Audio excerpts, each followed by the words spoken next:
أهلا وسهلا بالجميع. نبدأ لقاءنا بالنشيد الوطني اللبناني.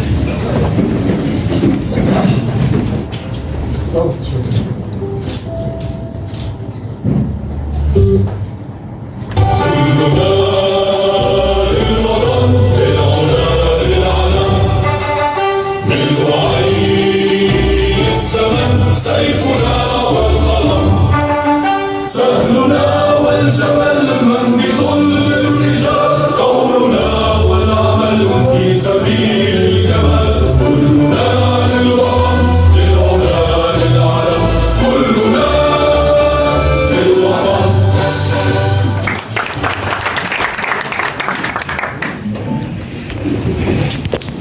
جبل لبنان القاضي محمد مكاوي، حضرة قائد مقام جبيل السيد ناتالي درع الخوري، حضرة رؤساء بلديات منطقة جبيل، ممثلو القيادات العسكرية الاجتماعية المخاتير، سعادة نقيب المحررين الأستاذ جوزيف القصيفي والزملاء الإعلاميين، الحضور الكريم، المجلس البلدي في غلبون وأبناء غلبون، أهلا وسهلا بكم. مع أن اسم غلبون المشتق من السريانية البونا ما يعني القوي والشديد والغلاب، إلا أن لأهلها طيبة وحسن استقبال وضيافة إلى جانب شدة تعلقهم بأرضهم. غلبون القرية الصغيرة الوادعة صار اسمها معروفا منذ إنشاء أول مجلس بلدي فيها قبل 16 عاما. هي ضيعة لبنانية بكل ما للكلمة من معنى، جذورها ضاربة في التاريخ، وبعض النواميس المكتشفة دلت على ذلك. غلبون ليست مجرد قرية، بل هي جزء من ذاكرة المنطقة وتراثها، بما تختزنه من بيوت قديمة وبيئة ريفية مميزة وتقاليد وعادات متوارثة وروح اجتماعية جعلت منها نموذجا للقرية اللبنانية التي تحافظ على هويتها وتاريخها، فيما تتطلع بثقة إلى المستقبل.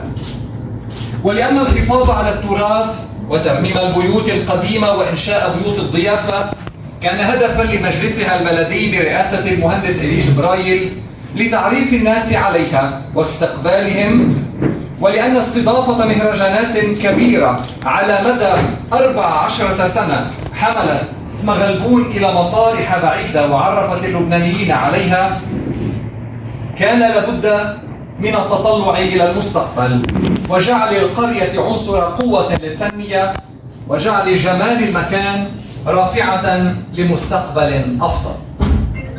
فالقرية التي اتخذت النحلة شعارا لها لشغلها الدؤوب وإنتاجها المميز تتطلع نحو التحول إلى قرية رقمية فيها كل التسهيلات لأبنائها وقاصديها يتعرفون عليها قبل زيارتها، قرية مربوطة بالعالم مع إنترنت سريع ليتمكن الزوار من متابعة أعمالهم، كهرباؤها نظيفة مع عدادات ذكية ومشاريع تحاكي برنامج التنمية المستدامة للأمم المتحدة. نموذج غلبون يجدر تعميمه في بلديات جبيل ولبنان، بلديات تجمع بين الحفاظ على التراث وتتطلع إلى الحداثة. مجددا أهلا بكم في غلبون، حيث للتاريخ حكاية وللطبيعة جمال وللإنماء إرادة وللمستقبل أمل. مع أنه يرأس المجلس البلدي منذ إنشائه في العام 2010، إلا أن أعماله وجهوده مع أعضاء المجلس هي سبب تجديد الثقة به. استراتيجي في تفكيره، مخطط، كما يرسم الخرائط في شركته الرائدة يرسم خطط تطوير غلبون. رؤيوي مع خبرة تزيد عن 40 عاما في عالم الهندسة المعمارية في الشرق الأوسط وشمال أفريقيا. مؤمن بالعمل الجماعي، مذ أسس مع زوجته المهندسة رندا مجموعة إرجا التي نمت وعملت في 25 بلدا ولعبت دورا محوريا في دفع الابتكار وتعزيز التحول الرقمي في مجالي الهندسة والعمارة. يشارك المهندس إلي جبرايل في عدد من المجالس الأكاديمية والمدنية، من بينها جامعتا الأيو والكاسليك والأوديسي، وهو نائب رئيس مؤسسة تراث نيماير في طرابلس وعضو جمعية الحوار المسيحي الإسلامي في جبيل. يعكس إلي جبرايل في عمله في غلبون التزاما بالحفاظ على إرث الأجداد والتنمية المستدامة والحوار بين الثقافات. تفضل أستاذ.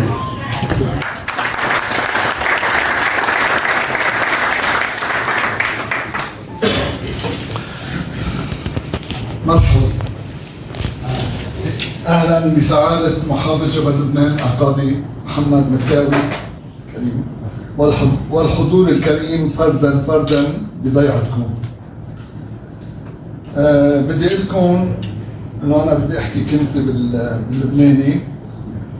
بدي اقول لكم انه بلديه غلبون وقعت مذكره التعامل مع جامعه الأيو لتطوير مركز الاعمال GWS وبلديه غلبون. كان لازم يكون معنا رئيس الجامعة دكتور شوقي عبد الله مناقشة. سنوقع مذكرة أخرى الأسبوع القادم أو اليوم إذا إجا رئيس مارسيل، رئيس جامعة AUT. رح نوقع مذكرة بحضور منزل شراكة مع UN Global Compact Network مع السيدة ندى الحكوري موجودة معنا. نحن رح نوقع شراكة مع حما للمحافظة على البلدات، تعاون مع مالتي لين. بشكر فادي ضوء اللي هو معنا هون، اللي هلا حنعرف عليه بعد شوي. وسنكمل شراكاتنا الداخلية والدولية التي نعمل عليها. زرنا معالي وزير الداخلية نهار الخميس، وسنزور قريبا معالي وزير الأشغال العامة الوزير فايز رسامي، ووزير الذكاء الاصطناعي الوزير كمال شحادي لبحث شؤون تتعلق بغلبون وشأن عام آخر تتعلق بالمراسيم التطبيقية. بدي أحكي عن أعمال بعد ما قدرنا نعملها بغلبون، يعني مش كل شيء عم نعمل بغلبون.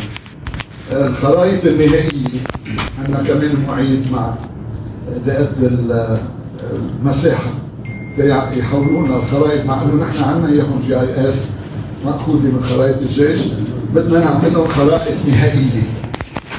هلا بالنائب سيمون برميا، اهلا وسهلا. التصنيف النهائي لغلبون ما عندنا اورجانيزيشن، بعدنا موقع غير مصنفة، ان شاء الله نقدر نصنفها بهذا الجولة. تجميل الشارع الرئيسي، تسويق الطرقات المتهالكة. شوف الوزير رسامي اذا راح يتكلم علينا بالقصة تبعنا بغلبون. تجميل الشارع الاساسي ومن ثم بقية الشوارع على الصعيد الخاص. هناك استثمارات قيد الدرس وايجاد فرص عمل جديده مثل زراعات جديده الهيدروبونيك اللي هلا عم نعمل شراكه مع شركه تعطي هيدروبونيك نعملها كتجربه، اذا ضبطت رح نحاول نشجع عن الله بقى. تطوير مشاريع دومين سان جابرييل، تطوير مركز صحي هيلينج سنتر الله هورسي، مشاريع تطويريه للسياحه البيئيه، ربط غلبون بدرب الجبل، طريق مارشاربل، ربط مسارات غلبون من الساحل الى الجبل، تدريب مرشدين سياحيين مع الجامعه اليسوعيه للمره الثانيه. تنجحنا باللي عملناه بغلبون لليوم المبادئ التالية: خطة استراتيجية مستدامة تجدد دائما، رؤية خلاقة، حوكمة سليمة، شفافية، قرارات مجلس بلدي بالإجماع، PPP. هو 3 أحرف بيختصروا نجاح البلدية على القليلة بغلبون. Public Private Partnership. لأنه نحن إمكانيات بلداتنا صغار، ما فيهم يعملوا هن مشاريع اللي عم نعملها بغلبون غير ما نتفق مع المجتمع المدني. وبعتقد لبنان وضيع لبنان كلها فيها مجتمع مدني بيقدر إذا كان في عنا رؤية خلاقة وخطط استراتيجية مستدامة الكل بيشارك. بضيق الوقت حضرة الأستاذ ياسر بيكون بيقدم المبادرات التي انعملت في غلبون. مسكوت الضيعة النحلة رح تحكي عن حالها بثلاث لغات من خلال الفيديو رح يعرض بعد شوي. أخيراً بدي أشكركم كلكم على حضوركم اليوم. بدي أشكر أهلي بغلبون على الثقة اللي أعطوني إياها. بدي أشكر المجلس البلدي على المجهود الكبير لإقرار وتنفيذ والإشراف على المشاريع. بدي أشكر فريق العمل اللي حضر هاللقاء وشكرا. مع تكنولوجيا غلبون الافتراضية رح تكون الجسر اللي بيربط كل غلبونة بمختلف أقطار العالم بغلبون تيشارك بفعالياتها ويساهم بأفكارها وقراراتها. 15 سنة، 3 ولايات، رؤية واحدة ما تغيرت. غلبون ما كبرت بس بالحجارة والمشاريع، كبرت بالإنسان، وهي ضلت وبتضل قرية حلوة ومطرح للفرح. البلدية مش دائرة إدارية بتوقع أوراق، البلدية أداة تنمية وتغيير حقيقي. إذا كان في حب للضيعة وشغف للإنجاز ورؤية واضحة وخطط خلاقة ومثابرة للوصول للنجاح، القرية لو قد ما كانت صغيرة فيها تعمل فرق كبير، وغلبون أثبتت هالشي. بلدية أونلاين مشروع عملت عليه بلدية غلبون. رح نستمع على شرح بشأنه من السيد فيليب فارس. كل شخص رح يتحدث فقط لمدة 3 دقائق حتى انه الكل يعبره بطريقة مختصرة. أول شيء بدي وجه شكر للرئيس عبد الطيب، هو عرفني عليك من تقريبا سنة بدي المشوار ووصلنا لهون من هالشهر. اليوم رجعنا اشتغلنا عندك بغلبون من هالشهر. أعرفكم سريعا عني. أنا اسمي فيليب فارس، أنا رئيس مجلس إدارة ومؤسس شركة اسمها Great Solutions. Great Solutions تأسست بال 2016. الهدف تبعها هي نقل البلديات من مكننة عادية اللي موجود اليوم بمعظم البلديات اللي اجت بمبادرة بأول الألفينات لنظام متطور براعي كل القوانين البلدية الموجودة بلبنان، للي هي اليوم اوريدي عندنا بورتفوليو تقريبا 75 بلدية اكروس لبنان، منهم قانون محاسبة عمومية، منهم خاضعين لمرسوم 5595 مثل غلبون. بدي مشوارنا مع الرئيس إلي ومع المجلس البلدي بتطوير غلبون. أول شيء عملناه كانت الفكرة إنه نقدر نحول البلدية إذا الله راد بس يطلع المرسوم التطبيقي مع أصحاب السعادة النواب ناطرين المرسوم التطبيقي تبع الإي سيجنتشر. اليوم غلبون إي سيجنتشر ريدي، مجرد ما يطلع الإمضاء الإلكتروني المواطن في ما يجي على البلدية ولا مشوار، اوريدي 1 كليك من وين ما كان بيقدر ياخذ معاملته. حتى لو اليوم منا قادرين نطبقها بس هي اوريدي اي سيجنتشر ريدي البلديه. صار في سير معاملات متكامل بقلب البلديه، مايكروسوفت وورد للي بنعرفه، للي اليوم البلديات كلها بتستعمل وتطلع نماذج معاملاتها، بطل موجود بالبلديه. كل طلبات وافادات والمستندات المرفقه تبع البلديه صارت موجوده ضمن النظام، تتحمل من ضمن النظام، حتى وصلنا لمحل الأهم هو إنه نقدر نربط كل هاي الأنظمة. كونه بلدية غلبون كمان عندها قدرة خلينا نقول متواضعة بالعديد، يعني اليوم ما في موظفين وأساساً يمكن هي صغيرة تعد إدارياً. اليوم غلبون نحط فيها الواردات والجباية الإلكترونية، الإعداد وتنفيذ الموازنة طبعاً بيتطابقوا 100% مع كل شيء خاصه بالقوانين، مع قطوعات الحساب، التقارير الفصلية، كل التقارير المالية. الأهم نحط فيها القسم الإداري اللي هو بمكنن 3 أقسام: طلبات وإفادات المواطنين، البريد البلدي اللي بيوصل من عند أصحابكم أصحاب السعادة، يعني من عند أصحاب المقام والمحافظ، اللي كان بريد وارد ولا صادر، الإحالات والتعميم والإنذارات كلها صارت تتمكن. وهلا حنشوف وين فينا نوصل فيها، لأنه مسؤولي طلب مني أختصر، فعملنا فيديو صغير حنشوف النتيجة وين بدنا نصير فيها إذا الله راد بآخر السنة. بدنا نستمع هلا لكلمة السيد فادي ضو، رئيس مجلس إدارة حماة تكنولوجي بارك، ومشروعه حول الاي اي انفراستراكشر والتعاون مع غلبون، خصوصا كيفيه امكان انشاء شركات بتثبت الشباب المتعلم بقرى. تفضل. Thank you for تحكي بالعربي او بالانجليزي بينهم لا تاخذوني. بدي بلش اقول يا ريت بكل ضيعه في استاذ إلي جبرائيل. اذا بكل ضيعه بلبنان فيها الهمه وهالنشاط بنكون عنا احلى بلد بالعالم، وهو بصراحه عنا احلى بلد بالعالم. تعرفكم بريفلي عن حالي، انا من 20 سنه رجعت على لبنان، كانت لي 25 سنه عايش بامريكا بشتغل هاي تك اندستري. رجعت لهدف واحد، لارجع على ضيعتي، لنمي بضيعتي، لنخلق فرص عمل لاولادنا تيبقوا بهالبلد. العدادات الذكيه بالكهرباء او مقياس استهلاك الطاقه اللي انجزته بلديه غلبون، شو اهميته؟ رح نستمع لشرح من السيد إلي مسعود عن الامر بما يعرف بالسمارت ميتر. يعطيكم العافيه جميعا، شرفنا نكون بين الحضور الكريم بافتتاحيه الضيعه الحلوه بلديه غلبون سمارت فيلج. اول شيء نيابه عن الاستاذ إلي مسعود صاحب شركه سي ام، حكون انا عم مثل الشركه وبعتذر منه بسبب بداعي السفر ما قدر يكون موجود. عملت البلدية على تسهيل معرفة واقع العقارات من خلال نظام المعلومات الجغرافية GIS للعقارات، وهو تقنية تربط بيانات العقارات بمواقعها الدقيقة على الخرائط الرقمية. المهندس ربيع عواد يضعنا في التفاصيل.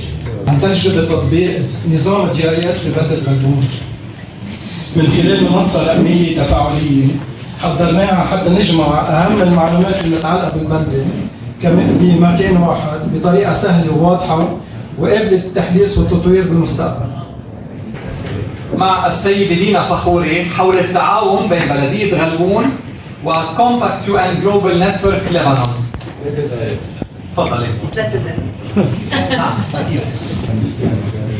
مرحبا جميعا، حضور الكريم. أول شيء حابة كثير أتشكر السيد إلي جبرائيل على الاستضافة. قبل ما بلش أحكي ليش نحن هون؟ شو يعني UN Global Compact؟ UN Global Compact Network لبنان هي شبكة الاتفاق العالمي بلبنان، واحدة من 70 شبكة بالعالم، ونشتغل بالمبدأ مع القطاع الخاص.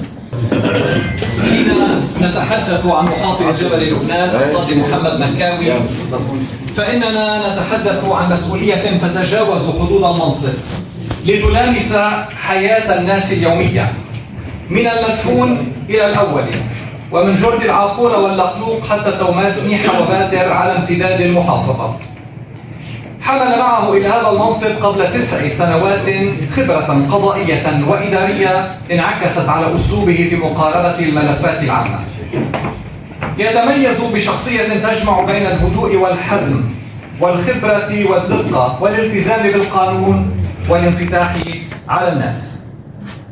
في شخصيته المهنية النزاهة والشفافية ونظافة الكف سمة واضحة، وهي صفات تمنح المسؤول ثقة الناس والمؤسسات على حد سواء. وفي محافظة بحجم جبل لبنان وتنوعها، حيث تتشابك الملفات الإنمائية والاجتماعية والإدارية، يبرز مكاوي كشخصية إدارية تسعى إلى الجمع بين هيبة الدولة وحقوق المواطنين، صرامة القانون ومرونة الحوار ومتطلبات الإدارة وواقع الناس. إنها مسيرة مسؤول اختار أن يجعل من القانون مرجعية ومن العمل المؤسساتي طريقا ومن خدمة الناس جوهر المسؤولية العامة. راعي هذا اللقاء سعادة محافظ جبل لبنان القاضي محمد مكاوي، الكلمة لك.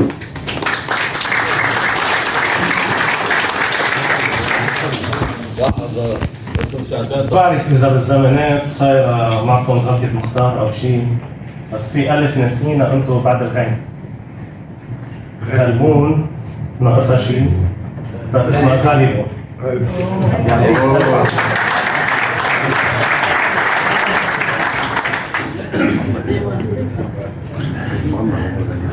اليوم يوم جميل بدون شك، بس يوم مفيد جدا. بتمنى انه على طول نكون عم نجتمع بهيك مشهد، نكون عم نعمل تعاون بين البلديات، كيف فينا محل ما صار في نجاح نقدر نساعد لنوسع من إطار تطبيقه. الحضور الكريم، يسعدني أن نلتقي اليوم في بلدة غلبون العزيزة التي عرفت تاريخيا على أنها بلدة السعادة، وشاءت الانطلاق في رحلة التميز لتحلق عاليا خلال عقد ونيف من الزمن، وتثبت أنها ليست مجرد بقعة جغرافية في قضاء جبال فحسب، بل هي فكرة ورؤية ونموذج يحتذى به على مساحة الوطن بأكمله. أجمل ما في غلبون أننا نرى فيها بوضوح كيف يمكن للتاريخ أن يتنفس عصرا جديدا دون أن يفقد هويته. التراث فيها لا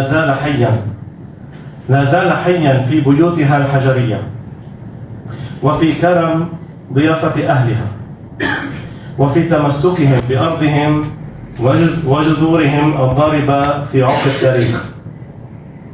والحداثة فيها تتجلى في طاقتها البديلة، وفي مشاريعها البيئية والسياحية المستدامة، وفي عقل أبنائها الذين طوعوا التكنولوجيا والابتكار لخدمة بلدتهم وتثبيت أهلها فيها. غلبون اليوم تقدم العبرة الأهم: الأصالة لا تعني الجمود، والتطور لا يعني التخلي عن الجذور. لقد نجحتم بفضل تضامن مجتمعكم المحلي وبلديتكم النشيطة ومغتربيكم الأوفياء في تحويل هذه البلدة إلى قرية ذكية خضراء تجذب الزوار من كل حب وصوب للمشي في دروبها الطبيعية والتمتع بسكينتها. هذا هو الاستثمار الحقيقي في الإنسان والأرض.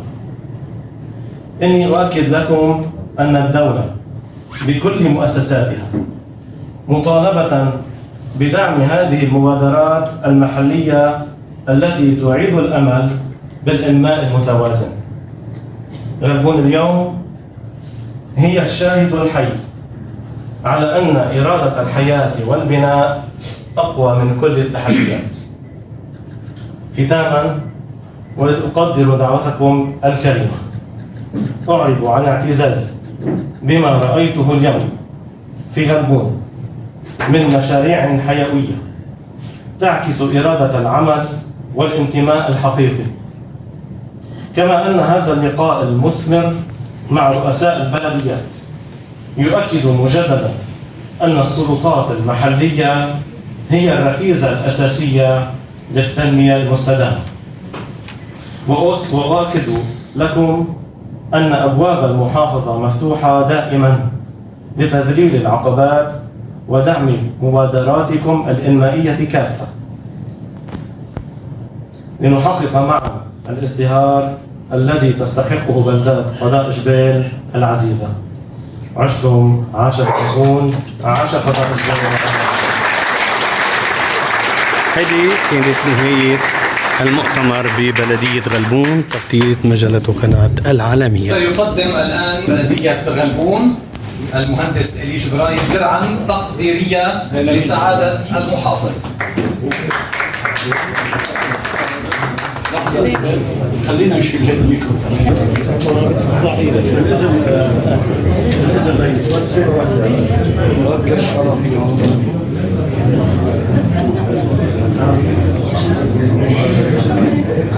يلا أعضاء المجلس البلدي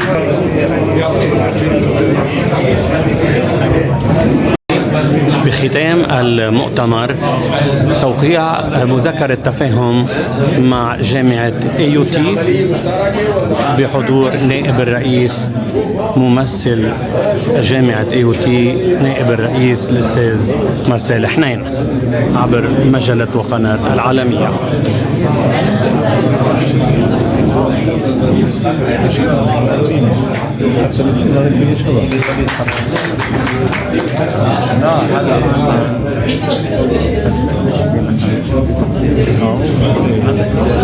مسك الختام توقيع مذكرة تفاهم مع جامعة AUT ممثلة بنائب الرئيس الأستاذ مارسيل حنين عبر مجلة وقناة العالمية.